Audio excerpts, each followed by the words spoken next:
पारादीप रे कलिंग बालीजात्रा कमिटी पक्षरु पारंपरिक नौचालना प्रतियोगिता अनुष्ठित हो जाइछि।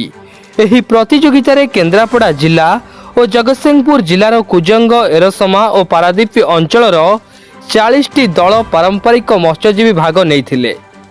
नेहुर बंगला माछधरा बंदर ठारू बाली प्लट पर्यंत पाखापाखि 1.5 किलोमीटर मध्यरे प्रतियोगिता करा जाइथिला।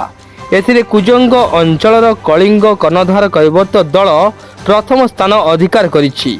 बालीजात्रा कमिटी पक्षरु एही प्रतियोगिता रे प्रथम द्वितीय और तृतीय स्थान अधिकार करथिबा दल को मानपत्र सहित यथाक्रमे 20,000, 15,000 और 7,500 टंकार पुरस्कार प्रदान करा जिवो।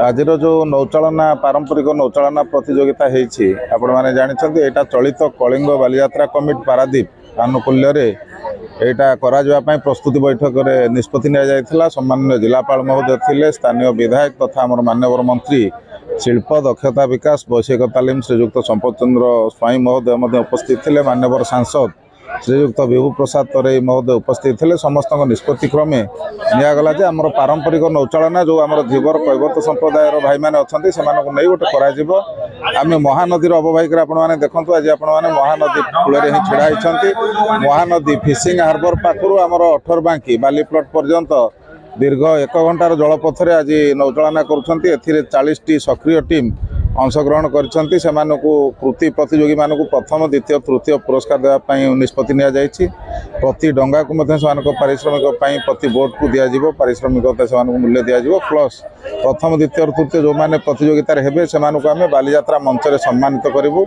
समस्त उपस्थिति रे। तेणु यहाँ गोटे गर्व आ गौरवर कथा जे आमर जो प्राचीन नौवाणिज्य परंपरा थिला जहाकु नेइकिरी बालीजात्रा कमिटी करा जायछि, बालीजात्रा रे एते बड़ महा आयोजन करा जायछि, सेहिथिरे प्रकृत बिंधाणी माने होउछन्ति आमर पारंपरिक कैवर्त धीवर भाई माने सेमानकु नै जो नौचालना प्रतियोगिता करागला सेमाने यदि सम्मानित हेबे ताहेले आमर प्रकृत बालीजात्रा आयोजन रो जो महत्व सेटाको आमे प्रतिपादित करि पारिबु। अनादि बेहरा आज नौका चालना प्रतियोगितार आज सकाଳେ आमको सब कलेक्टर एवं मान्यगण्य व्यक्ति द्वारा परिचालना करी आमको नौका परिचालना करने निर्देश देते आम प्रथम स्थान अधिकार कलु। आज प्रथम स्थान अधिकार कलापर जहाँ तरफ राशि घोषणा करमको 22,000 टଙ୍କା दे प्रथम स्थान, सेकेंड स्थान 15,000 और थर्ड स्थान 7,500।